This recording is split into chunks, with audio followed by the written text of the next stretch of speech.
Hello दोस्तों, आपका स्वागत है स्टडी विद आईएएस चैनल में।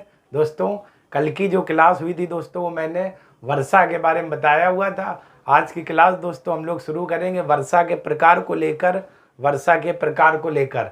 ठीक है दोस्तों, तो जिन लोगों ने मेरी कल की क्लास नहीं देखी, आप दोस्तों देख लीजिए, क्योंकि आज की क्लास उसी के आगे शुरू मैं करूँगा। तो चलिए दोस्तों, अगर मेरा वीडियो आपको पसंद आ रहा है दोस्तों, तो आप लोग लाइक करें, सब्सक्राइब करें और ज़्यादा से ज़्यादा दोस्तों शेयर करें। और वर्षा के प्रकार में दोस्तों मैंने 3 प्रकार बताए थे: संवैनी वर्षा, पर्वतीय वर्षा, चक्रवाती वर्षा। संवैनी वर्षा, पर्वतीय वर्षा, चक्रवाती वर्षा। और आज दोस्तों जिसमें से हम लोग पहले प्रकार की बात करेंगे संवैनी वर्षा को लेकर के। ठीक है दोस्तों, तो संवैनी वर्षा क्या होती है, जरा इस पर हम लोग फोकस करते हैं। तो दोस्तों आप लोग हेडिंग लगा लीजिए, संवैनी वर्षा। तो दोस्तों पहले जरा थोड़ी थ्योरी लिख लेते हैं, फिर आपको समझाते हैं हम लोग बहुत अच्छे से। जब वायु गर्म हो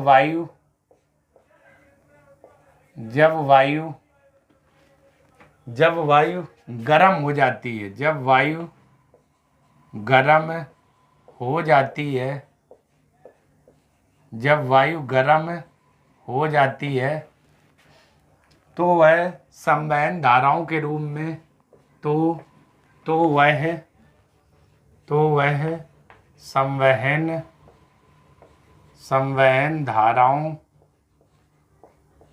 वह संवहन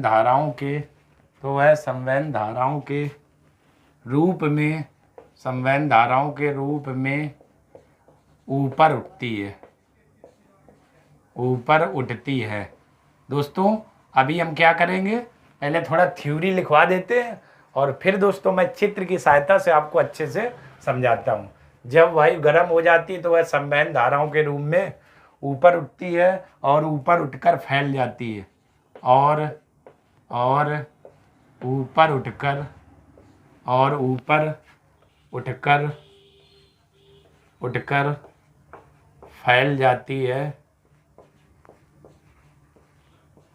और ऊपर उठकर फैल जाती है,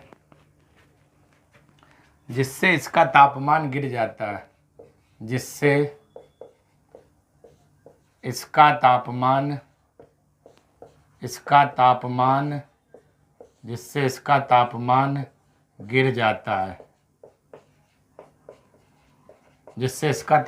गिर जाता है और संघनन की क्रिया आरंभ हो जाती है, और संघनन की क्रिया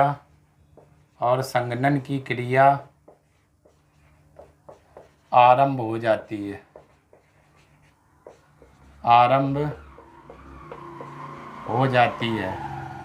और संघनन की क्रिया आरंभ हो जाती है। इस संघनित क्रिया से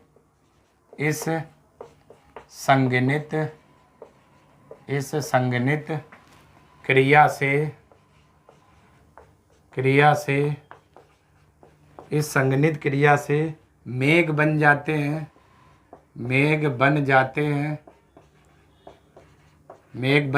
हैं और घनघोर वर्षा होती है, और घनघोर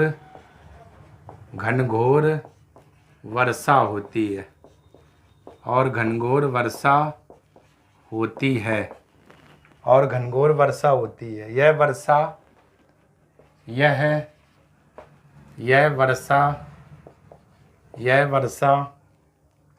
गरज और चमक के साथ होती है। यह वर्षा गरज और चमक के साथ होती है,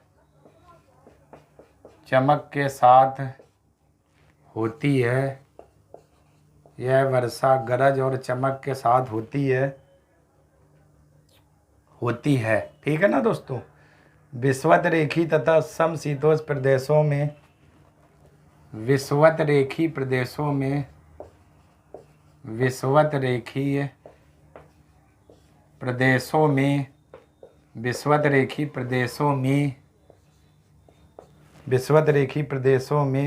साल भर इसी प्रकार की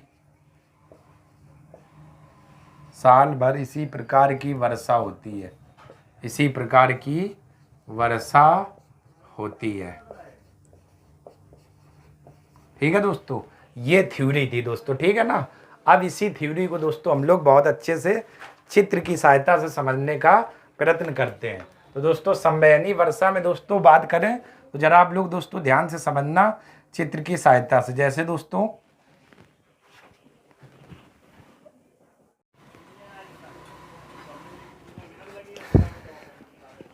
तो चलिए दोस्तों अब हम लोग देख लेते हैं चित्र के सहायता से। चित्र में इन जो भी मैंने थ्योरी लिखी है दोस्तों, इस चित्र की सहायता से हम लोग समझ लेते हैं। जैसे दोस्तों क्या, जैसे दोस्तों हम लोग बात करें, ये हमारा हो गया महासागर, ठीक है दोस्तों।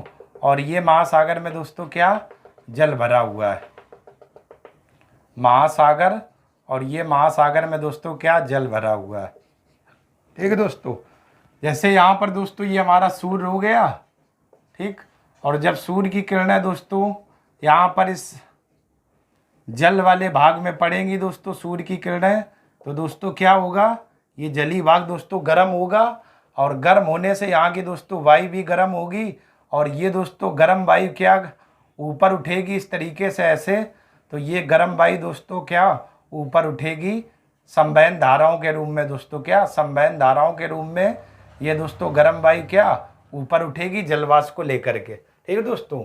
यही दोस्तों वर्डिंग लिखी, जब वायु गर्म हो जाती तो संवहन धाराओं के रूप में ऊपर उठ जाती है। और दोस्तों ये वायु क्या फैलने लगती है, ठीक है ना, फैलने, जिसके कारण से दोस्तों जब यहाँ पर इसका तापमान अधिक था, जब ये ऊपर जाएगी तो इस वायु का दोस्तों जो तापमान है गर्म वायु का वो गिर जाता है। और यहाँ पर दोस्तों संघनन की क्रिया होती है। और संघनन की क्रिया के फलस्वरूप यहाँ पर दोस्तों किसका निर्माण होता है, बादलों का क्या दोस्तों निर्माण होता है, बादलों का। और ये बादल दोस्तों घनघोर क्या कर देते हैं, वर्षा कर देते हैं, वर्षा कर देते हैं, घनघोर वर्षा कर देते हैं, वर्षा कर देते हैं, घनघोर वर्षा, ठीक है दोस्तों।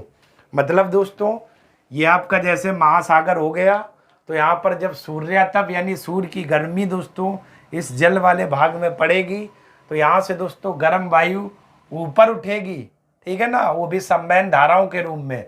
और जब ये गर्म वायु ऊपर उठकर ऐसे जाएगी तो इसका दोस्तों तापमान कम हो जाएगा।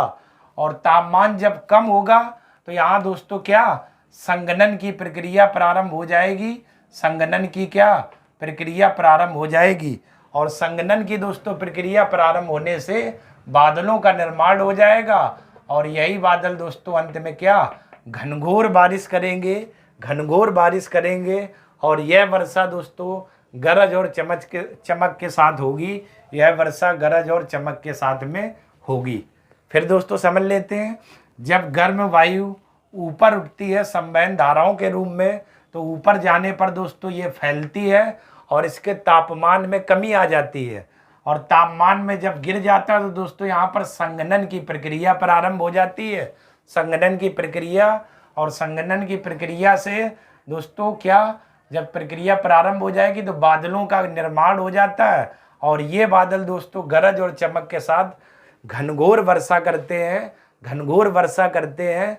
तो इस प्रकार की वर्षा को दोस्तों हम लोग क्या संवहनी वर्षा कहते हैं, संवहनी वर्षा कहते हैं, ठीक है। और यह वर्षा दोस्तों विषुवत रेखी प्रदेशों में साल भर दोस्तों इसी प्रकार की वर्षा होती है, विषुवत रेखी प्रदेशों में साल भर इसी प्रकार की वर्षा होती है, ठीक है दोस्तों। बिल्कुल सिंपल है दोस्तों, एक ठंडी वायु गर्म वायु, तो गर्म वायु दोस्तों ऊपर उठती है हमेशा और ये ऊपर जाने पर दोस्तों फैल जाती है, ठीक है ना, प्रसार इसका होने लगता है, फैल जाती है।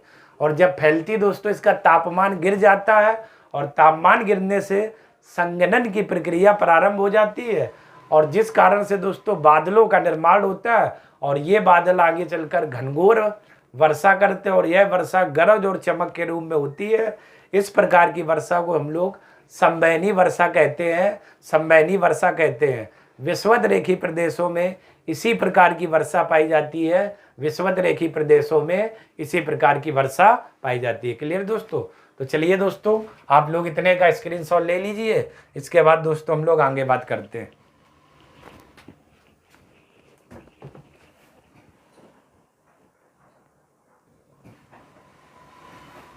चलिए दोस्तों, अब हम लोग दूसरी प्रकार में दोस्तों वर्षा में बात करेंगे, पर्वतीय वर्षा को लेकर के, पर्वतीय वर्षा को लेकर के। तो दोस्तों आप लोग बहुत अच्छे से दोस्तों इस वर्षा को समझना चित्र की सहायता से। दोस्तों पर्वतीय वर्षा क्या होती है, जैसे दोस्तों ये एक हम लोग पर्वत बनाते हैं, बहुत अच्छे से दोस्तों देख लेना। थोड़ा दोस्तों आप लोग इधर बनाते हैं ताकि आपको क्लियर समझ में आए और चीज़ें दोस्तों क्लियर हो जाए। ये पर्वत हो गया दोस्तों, ठीक है ना, पर्वत, ठीक, पर्वत दोस्तों ये हमारा हो गया। अब दोस्तों होगा क्या, ये पर्वत की स्थिति होगी जब उष्ण एवं आर्द्र वायु, ठीक, जैसे दोस्तों उष्ण एवं आर्द्र वायु इस तरीके से चल रही, ये जा रही दोस्तों क्षैतिज दिशा में। मान लेते हैं इनके मार्ग में कोई अवरोध आ गया, जैसे पर्वत या पहाड़ियाँ, तो दोस्तों ये वायु क्या करेगी, उष्ण आर्द्र वायु इस पर्वत से टकराएगी और टकराने के बाद दोस्तों ये ऊपर उठने का क्या प्रयत्न करेगी। ऐसे ही तो ऊपर दोस्तों उठकर ये वायु जाएगी पर्वत के सारे, ठीक है ना दोस्तों। यानी उष्ण और आर्द्र वायु के मार्ग में जब कोई अवरोध आ जाता है, ठीक दोस्तों, तो वो वायु इस पर्वत से टकराती है और टकराने के सारे इसी पर्वत के सारे ये क्या ऊपर चढ़ने लगती है, ठीक है ना। अब दोस्तों ये उष्ण और आर्द्र वायु है, जब ऊपर जाएगी तो ये ऊपर वाली वायु दोस्तों क्या ठंडी हो जाती है और ठंडी होने से दोस्तों इसका तापमान क्या गिर जाता है। यानी आस और ऊर्ध्व वायु जब ऊपर दोस्तों जाएगी तो ये ठंडी हो जाएगी और ठंडी होने से इसका तापमान दोस्तों क्या गिर जाएगा, और तापमान गिर जाएगा जब, तो संघनन की प्रक्रिया प्रारंभ हो जाएगी और बादलों का दोस्तों क्या निर्माण होगा, बादलों का निर्माण होगा और इसी बादलों की सहायता से एक वर्षा दोस्तों होगी। इस तरीके से वर्षा होगी। इसी वर्षा को दोस्तों हम लोग क्या बोलते हैं, चक्रवाती वर्षा, चक्रवाती वर्षा, ठीक है दोस्तों। इसी वर्षा को सॉरी दोस्तों चक्रवाती नहीं, पर्वतीकृत वर्षा बोलते हैं, क्योंकि ये पर्वत से संबंधित है दोस्तों, ठीक है ना। पर्वतीकृत वर्षा, पर्वतीकृत वर्षा, ठीक है दोस्तों। पर्वतीकृत मतलब जब क्षैतिज वायु इस तरीके से आर्द्र या शुष्क वायु जब जा रही होती तो उसके मार्ग में कोई अवरोध आता है, जैसे मैंने मान लिया पर्वत, तो ये इसी अवरोध के सारे ये गर्म हवाएं ऊपर चढ़ती हैं और जब गर्म हवाएं ऊपर चढ़ेंगी दोस्तों तो ऊपर जाने पर ये ठंडी हो जाती है और इनका तापमान गिर जाता है, जिस कारण से दोस्तों बादलों का निर्माण होता है और घनघोर वर्षा होती है। और दोस्तों जब ये ऊपर ऐसे चढ़ रही होती है ना, तो इसी को दोस्तों बोला जाता है पवन विमुख, पवन विमुख ढाल, पवन विमुख ढाल। और इसी पवन विमुख ढाल में दोस्तों क्या सर्वाधिक वर्षा होती है। और दोस्तों और जब ये वायु, ठीक है ना, जब ये वायु दोस्तों इस पर्वत को पार करके ऐसे आती है नीचे, जब इसी पर्वत के सारे दोस्तों क्या ऐसे उतरती हैं, तो इसको दोस्तों बोला जाता है पवन, इसको दोस्तों आपको लिखना था पवन विमुख, पवन विमुख, पवन विमुख ढाल। ये पवन विमुख दोस्तों ढाल है, पवन विमुख ढाल, ठीक है दोस्तों। और ये दोस्तों है पवन विमुख, ये दोस्तों है पवन विमुख है, यहाँ पर मैं लिख रहा हूँ। ये दोस्तों जो रहेगी आपकी पवन विमुख, पवन विमुख ढाल, या दोस्तों इसी को बोला जाता है वृष्टि छाया प्रदेश, वृष्टि छाया प्रदेश, ठीक है ना दोस्तों, ये है। अब आप लोग दोस्तों मेरी ध्यान से बात सुनना। जब आर्द्र एवं शुष्क हवाएं के मार्ग में कोई अवरोध आ जाता है जैसे पर्वत, तो उसी पर्वत के सारे ये हवाएं ऊपर चढ़ती हैं और जब ऊपर चढ़ेंगी दोस्तों तो ये हवाएं ठंडी हो जाती हैं, जिससे इनका तापमान गिर जाता है और तापमान गिरने से दोस्तों बादलों का निर्माण होता है और जिस कारण से दोस्तों घनघोर वर्षा होती है। कहाँ पर, पवन विमुख ढाल में घनघोर वर्षा होती है। और जब ये पवनें दोस्तों इस पर्वत को पार कर दूसरी तरफ बढ़ती हैं तो ये दोस्तों अपनी नमी को खो चुकी होती हैं, नमी को दोस्तों ये क्या खो देती हैं, ठीक है ना। मतलब इसमें इतनी नमी नहीं होती कि वर्षा हो जाए। इसके विपरीत दूसरी तरफ ये पर्वतीय ढाल के सारे नीचे उड़ती हैं, अर्थात पवन विमुख ढाल में, तो यहाँ पर दोस्तों वर्षा बहुत ये मान लो देखने को नहीं मिलती है। क्यों? क्योंकि यहाँ पर ये जो हवाएं अपनी नमी को बहुत अधिक मात्रा में खो चुकी होती हैं और फिर ये दोस्तों वर्षा नहीं करती हैं। इसी वर्षा, जहाँ पर वर्षा नहीं होती, इसे बोला जाता है पवन विमुख ढाल या दोस्तों वृष्टि छाया प्रदेश, वृष्टि छाया प्रदेश। ठीक है ना दोस्तों। तो पर्वतीकृत वर्षा पवन विमुख ढाल में सर्वाधिक होती है, उसके विपरीत दूसरी तरफ वृष्टि छाया प्रदेश में वर्षा नहीं होती। क्यों? क्योंकि जो हवाएं होती है नमी को खो चुकी होती हैं, अब इनमें इतनी ताकत नहीं होती कि ये वर्षा कर सके। क्लियर दोस्तों? तो इसी वर्षा को हम लोग क्या बोलते हैं? पर्वतकृत वर्षा या पर्वतीय वर्षा। ठीक है दोस्तों। तो चलिए दोस्तों, अब इसी को हम लोग थ्योरी में लिख लेते हैं। तो यहाँ पर दोस्तों हम लोग लिखते हैं पर्वतीकृत वर्षा में उष्ण और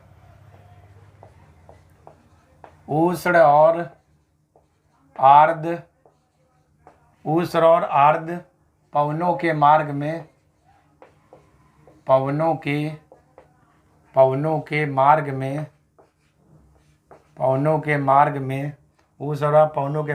जब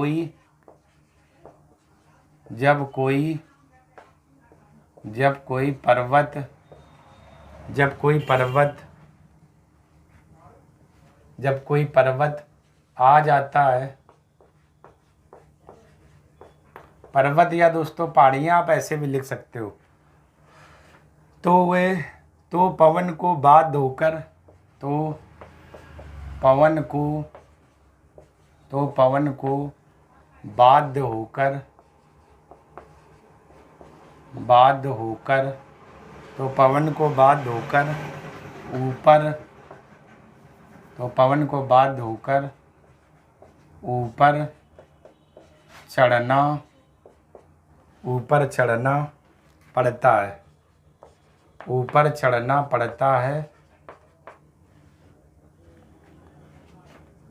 ऊपर चढ़ना पड़ता है।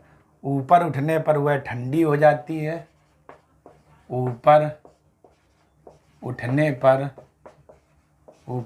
पर वह ठंडी हो जाती है।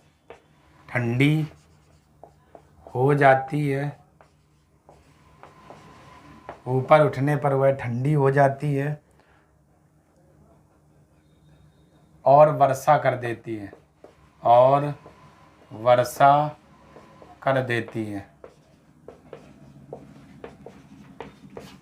इस प्रकार की वर्षा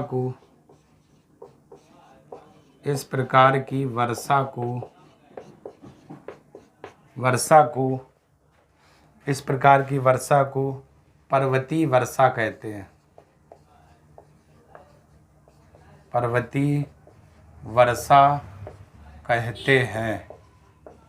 ठीक है दोस्तों, इस प्रकार की वर्षा को पर्वतीय वर्षा कहते हैं।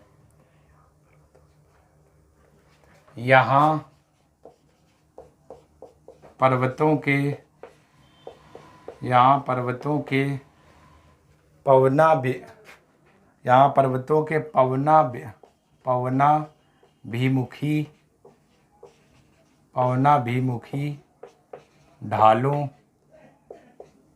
पवनाभिमुखी ढालों पर अधिक वर्षा होती है।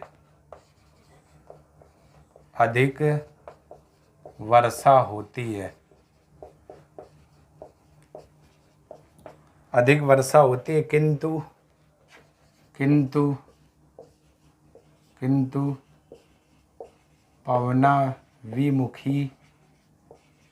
पवनाभिमुखी, ये भीमुखी था, ये बीमुखी ढाल वर्षा से अछूत रहते हैं। पवनाभिमुखी ढाल वर्षा से अछूत रहते हैं, मतलब वर्षा नहीं होती है दोस्तों। यहाँ पर अछूत रहने का मतलब वर्षा नहीं होती। क्योंकि जब पवने पर्वत के दूसरी ओर उतरती हैं तो वे शुष्क हो जाती हैं वर्षाविहीन भाग। किंतु पवनाभिमुखी ढाल वर्षा से अछूत रहते हैं। इस वर्षाविहीन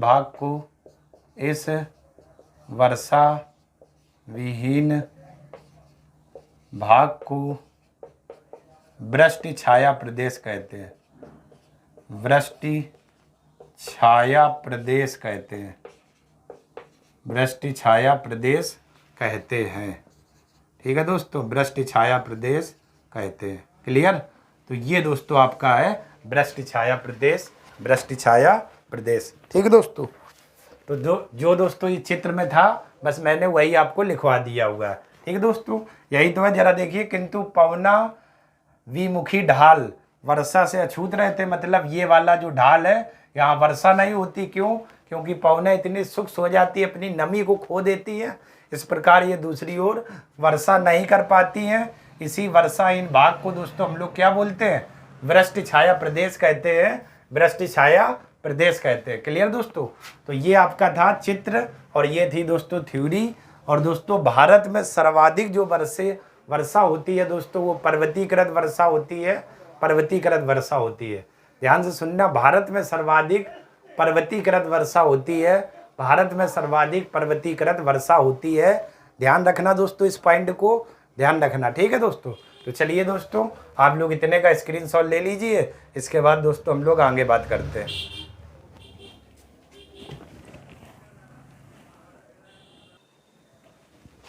चलिए दोस्तों, अब हम लोग तीसरी प्रकार की वर्षा को लेकर बात करेंगे और उस वर्षा का नाम है चक्रवाती वर्षा, चक्रवाती वर्षा। ठीक दोस्तों।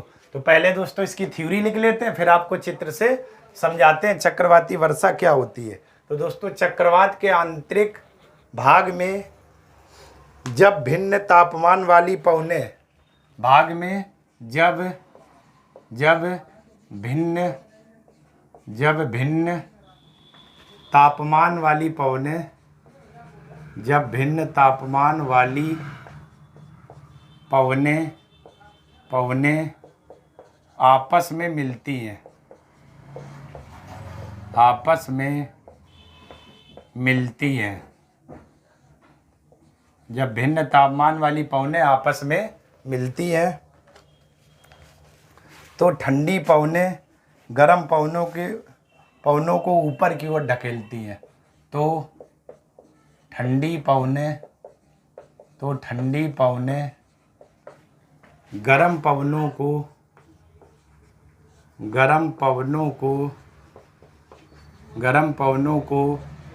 ऊपर की ओर ढकेलती हैं, ऊपर की ओर ढकेलती हैं। ठीक है दोस्तों। अभी दोस्तों हम लोग चित्र से समझेंगे, अभी केवल हम लोग थ्योरी देख रहे हैं। यानी कि चक्रवात के आंतरिक भाग में जब भिन्न तापमान वाली पवनें आपस में मिलती है तो ठंडी पवनें गर्म पवनों को ऊपर की ओर ढकेलती है। ऊपर उठने पर पवन ठंडी हो जाती है। ऊपर उठने पर पवन ठंडी हो जाती है,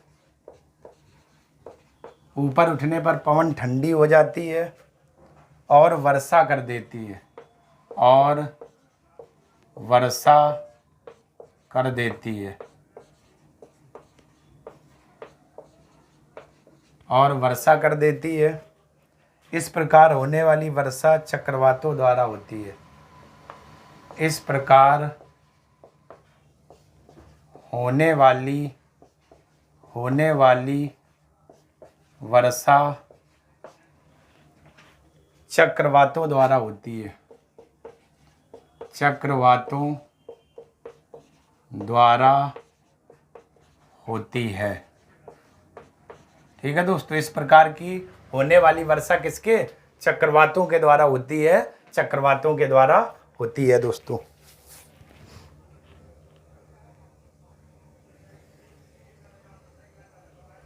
चलिए दोस्तों, अब हम लोग इसी को दोस्तों चित्र की सहायता से समझने का प्रयत्न करते। लैंग्वेज क्या लिखी हुई है दोस्तों, इसकी वर्डिंग जरा देखना आप लोग। एक पॉइंट, चक्रवात के आंतरिक भाग में जब भिन्न तापमान वाली पवनें, मतलब दोस्तों समझना दोस्तों, जैसे दोस्तों ये हमारी हो गई गर्म पवनें, ठीक है ना, इनका मैं नाम देता हूँ गर्म पवनें। ठीक। और ये दोस्तों हो गई ठंडी पवनें, ये दोस्तों हो गई ठंडी पवनें, ठंडी पवने, ये दोस्तों हो गई ठंडी पवने, ठीक है ना, ठंडी पवने, ये गर्म पवने हो गई दोस्तों, ये ठीक, दो भिन्न तापमान वाली, यानी गर्म पवने ठंडी पवने। तो ये दोस्तों ठंडी जो पवने ये क्या करती हैं, इस गर्म पवनों को ऊपर की ओर ढकेलती हैं, ठीक दोस्तों। जो ये ठंडी पवने हैं इस गर्म पवनों को ऊपर की ओर क्या ढकेलती हैं, और जब ऊपर की ओर ये गर्म पवने जाएंगी इस तरीके से ऐसे, तो ये पवनों का दोस्तों क्या तापमान गिरता है, और तापमान गिरने से ये भी गर्म पवने क्या हो जाती हैं, ठंडी हो जाती हैं, ठंडी हो जाती हैं। क्लियर दोस्तों, यानी कि जब दो भिन्न तापमान वाली वायु राशियाँ मिलती हैं, उनमें से जो ठंडी पवन है वो नीचे की ओर जाती, गर्म पवन ऊपर की ओर, अर्थात ठंडी पवनें गर्म पवनों को ऊपर की ओर ढकेलती है, और जब ये गर्म पवनें ऊपर की ओर ऐसे जाएंगी तो ये ठंडी हो जाती है, और इनका तापमान भी दोस्तों क्या गिर जाता है, और ऊपर चलकर बादलों का निर्माण होता है और घनघोर वर्षा कराती हैं। इसी वर्षा को दोस्तों हम लोग क्या कहते हैं, चक्रवाती वर्षा, चक्रवाती वर्षा। यही बस इतना ही दोस्तों मैंने लैंग्वेज में लिखा हुआ है, ठीक दोस्तों। यानी आपको मालूम है गर्म पवनें हमेशा ऊपर की ओर जाती है, ठंडी पवनें नीचे की ओर, और गर्म पवनें जब ऊपर की ओर जाएंगी तो इनके तापमान में कमी आती है, जिस कारण ये ठंडी हो जाएंगी, और ठंडी होने से दोस्तों क्या होगा, संघनन की प्रक्रिया प्रारंभ होगी और बादल बनेंगे, और बादल जब बन जाएंगे तो दोस्तों घनघोर वर्षा होगी। इसी वर्षा को दोस्तों हम लोग क्या कहते हैं, चक्रवाती वर्षा कहते हैं, चक्रवाती वर्षा कहते हैं। क्लियर दोस्तों। तो चलिए दोस्तों आप लोग इतने का स्क्रीनशॉट ले लीजिए। चलिए दोस्तों आप लोगों ने स्क्रीनशॉट ले लिया होगा। तो आज दोस्तों मैंने 3 प्रकार की वर्षा को लेकर बात की, एक संवैनी वर्षा, पर्वतीय वर्षा, चक्रवाती वर्षा। दोस्तों कल और चीज़ों को लेकर हम लोग बात करेंगे, कुछ इसमें पॉइंट है उन्हीं बिंदुओं को लेकर बात करेंगे। तो आज की क्लास दोस्तों यहीं तक रखते हैं। अगर दोस्तों मेरा वीडियो आपको पसंद आया है तो आप लोग लाइक करें, सब्सक्राइब करें, और ज़्यादा से ज़्यादा दोस्तों शेयर करिएगा। तब तक के लिए दोस्तों आप सभी लोगों का बहुत बहुत धन्यवाद, बहुत बहुत धन्यवाद दोस्तों।